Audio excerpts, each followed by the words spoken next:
The wind didn't howl that night. It screamed, tearing through the empty highway like something alive, something angry, something that refused to be ignored.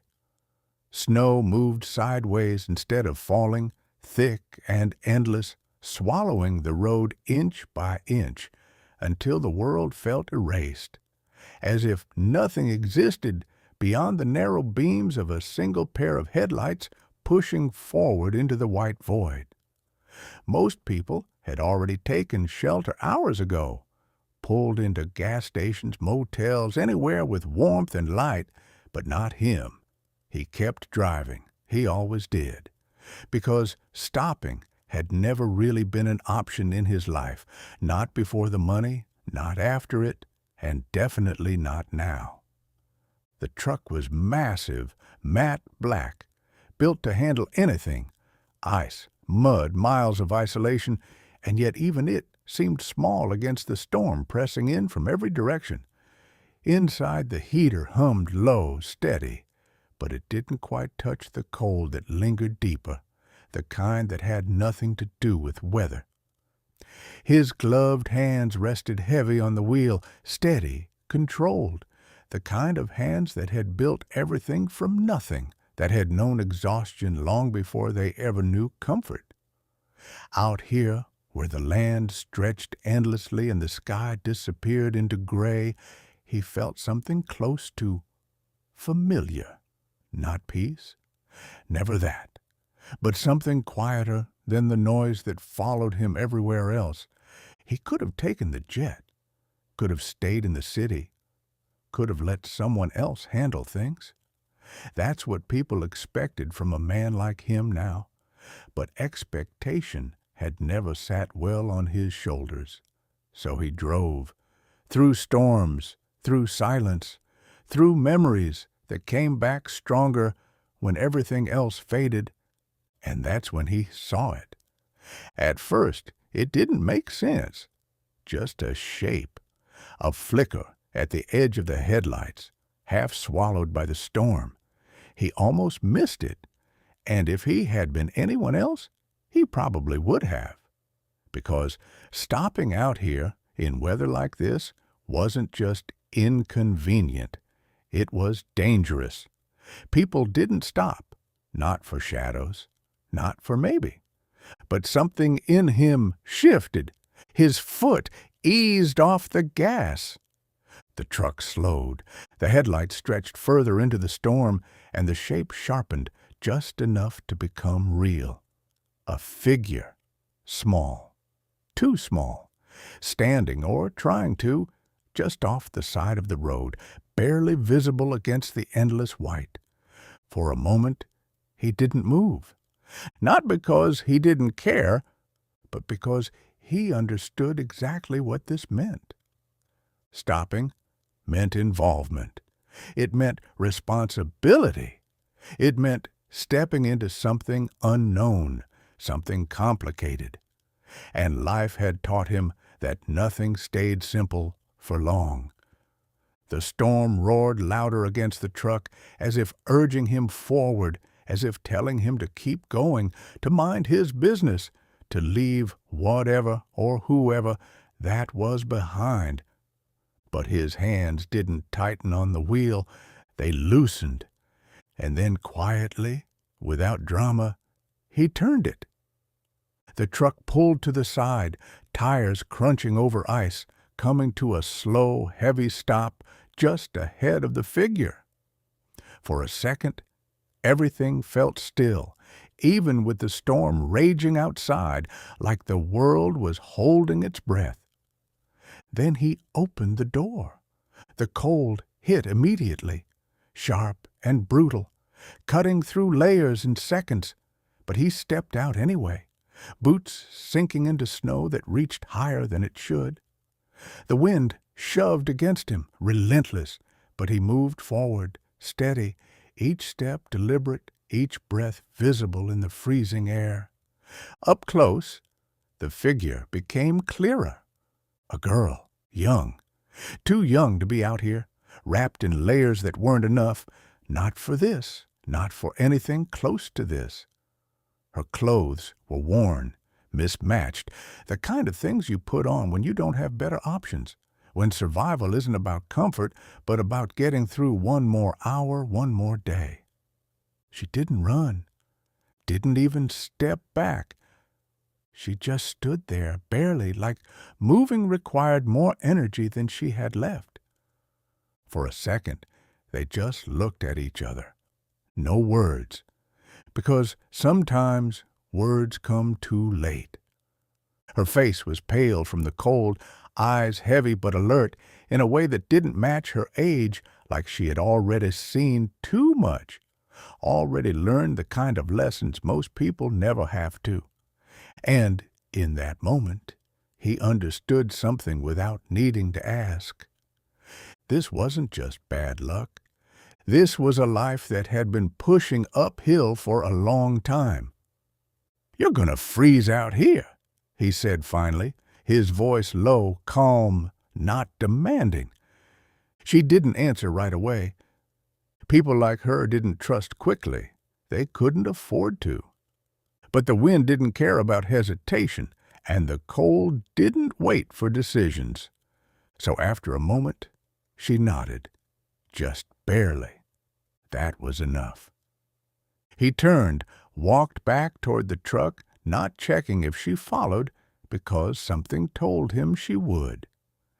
And she did.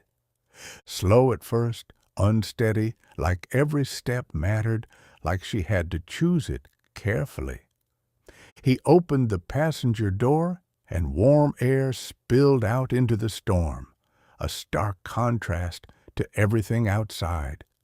She climbed in without a word, and as the door shut, the storm became distant again, muted, like a world they had stepped away from, even if just for a moment. Inside, silence filled the space, not uncomfortable, just unfamiliar. He got back in, closed his door, and for a second, neither of them moved. The heater hummed, snow tapped softly against the windows, and the road ahead disappeared into white. He glanced over just once. She sat still, hands close to her body, like she was trying to take up as little space as possible, like she had learned that was safer somehow. "You got somewhere you're headed?" he asked. Another pause. Then quietly, "No." It wasn't dramatic, wasn't emotional, just honest. And somehow, that made it heavier. He nodded, like he expected that answer, like part of him already knew. Outside, the storm kept raging, but inside that truck, something shifted. Not big, not obvious. Just a small, quiet change. The kind that doesn't feel like much at first, until it becomes everything. The engine rumbled softly as he pulled the truck back onto the road, tires gripping what little traction the storm allowed, headlights carving a narrow path forward through the endless white. Inside, the warmth slowly settled around them, but it didn't quite reach the silence that lingered between them. Not awkward, just unfamiliar, like two lives that weren't supposed to cross trying to figure out what came next. He didn't press her with questions. People who had nothing left didn't need to be interrogated. They needed space. So he drove, steady, focused, letting the rhythm of the road and the hum of the engine fill in the gaps where conversation didn't belong yet. After a few minutes, he reached over to the center console, pulled out a small wrapped sandwich from earlier, still untouched, and placed it gently on the dashboard between them. "You should eat," he said, simple. She hesitated, not because she didn't want it, but because accepting something, anything, always came with a cost in her world. That's what life had taught her. Nothing was free, and kindness, usually had something hiding behind it. He didn't look at her this time, didn't wait for her reaction. He just kept his eyes on the road like it didn't matter whether she took it or not. And that's what made the difference. Slowly, carefully, she reached out, unwrapped it, and took a small bite. Then another and another. Not rushed, not desperate, just quiet, controlled, like she was trying to remember how to trust something as simple as food again. Outside, the storm showed no sign of letting up. If anything, it grew stronger, winds pushing harder against the truck, snow piling deeper across the highway. Visibility dropped to almost nothing, the world reduced to a tunnel of light and white. Most people would have turned back by now, but he didn't, because turning back wasn't always an option when you'd spent your entire life moving forward just to survive. After a while, her voice broke the silence. "Why did you stop?" It wasn't asked with curiosity. It was asked with caution, like she was trying to understand something that didn't make sense. He thought about it for a second, not because he didn't know, but because the real answer wasn't something he usually said out loud. "Didn't feel right not to," he replied. She looked at him then, studying him in a way that didn't match her age, like she was trying to measure whether that answer was real or just something people said to sound good. Most people would have added more, tried to explain, tried to prove themselves. He didn't, and somehow that made his answer feel heavier than if he had. Minutes passed, miles blurred together, and slowly, almost without either of them noticing, the tension in the truck began to soften. Not disappear, but ease, like two people sitting in the same space without needing to defend themselves for once. Eventually, a faint glow appeared ahead, dim at first, barely visible through the storm, but growing stronger as they got closer. A roadside diner, old, isolated, the kind of place that only stayed open because there were always people who needed it, especially on nights like this.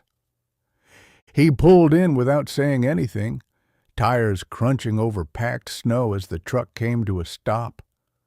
The neon sign flickered slightly, casting a warm, tired light across the lot. He turned off the engine. For a second, neither of them moved. Then he reached for the door. "Come on," he said. Inside, the warmth hit differently than the truck. Not controlled, not quiet. Real warmth. The kind that came with the smell of coffee, fried food, and time that moved a little slower than the rest of the world. A bell chimed softly as they stepped in. The place was nearly empty. Just a man at the counter, hunched over a cup of coffee, and an older woman behind the register, wiping down the same spot over and over, like it gave her something to do.